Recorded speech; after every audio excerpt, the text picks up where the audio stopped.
Hi, I'm Marc Davidson, cybersecurity technologist at Checkpoint Software, and I'm joined by Rob Smithers, CEO of Miercom. Together, we're breaking down the test results from the 2025 Miercom Hybrid Mesh Firewall Competitive Assessment. This is the first of 3 videos. Today, we'll explain why these tests matter and take a closer look at the malware results. In the next 2 videos, we'll dig deeper into the phishing URL and vulnerability testing. All right, let's get going.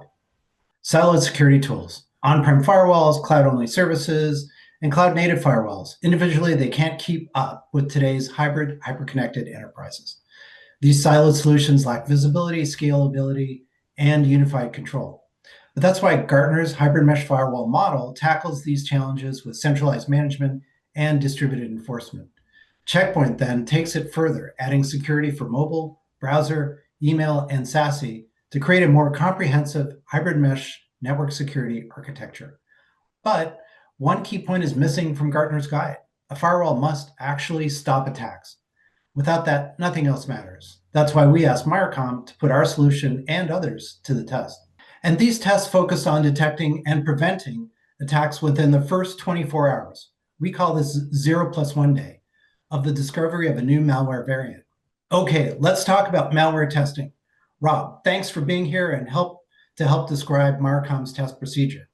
My first question is, how did Miercom obtain the malware sample and how did you choose them?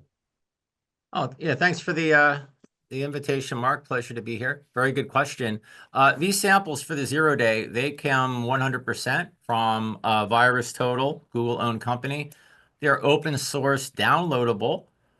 We required it to be samples submitted within the last 24 hours. And we looked for a concurrence from 25 other vendors' engines to make sure the file was in fact malicious. So this is fresh, recently discovered malware within the first 24 hours, open source available to anyone to download.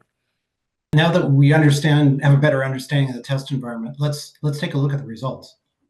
So here are the results for the malware efficacy test, and we can see that Checkpoint achieved the highest level of detection and prevention at 99.9%. For a portion of the files, Fortinet, Cisco, and Palo were able to detect malware, but not block it, lowering their ability to prevent malware propagation and complicating infection management. Rob, do you have a perspective on this? Yeah, I think you hit the nail right on the head there, Mark. It's who can block the most, the quickest. Some of the other vendors challenged in this review in the gray hashed area might have suspected the file malicious, sent it forward for more analysis, whether it be sandboxing or other AI ML type processes, and they were blocked later. Checkpoint was quick to draw to call it malicious and block that file at the incept. So that's what gives them the win, gives them the advantage over other products. These were more or less in default settings following best practices published for the vendors' products. Thanks, Rob. Let's take a look at the SSE results, or the as a service results. So if we look at the as a service results, we see the vendors SSE products. We see again that Checkpoint had the highest block rate of all vendors at 99%. Cisco's solution had a very good score at 96%, but its secure firewall product only blocked 67%. And this is an inconsistency that we see in all vendors except Checkpoint. Rob, what are the implications of this inconsistency? I believe most enterprises, businesses would agree we have access to our resources from many places: planes, trains, automobiles, home, teleworkers, as well as the premise. So you want to have a consistent level of protection regardless of where the authorized access is coming from. So the similar testing was done for the SSE analysis compared to NGFW premise or cloud. Similar methodology, but consistent results. That tells me there's no weak links in the chain, because the attacker is going to find the least resistance path to get in. So if you have a wonderful NGF solution, that's great. But if the teleworkers aren't protected as equally, they're going to come in that way. So that consistency is key. And yeah, kudos to Checkpoint for proving that.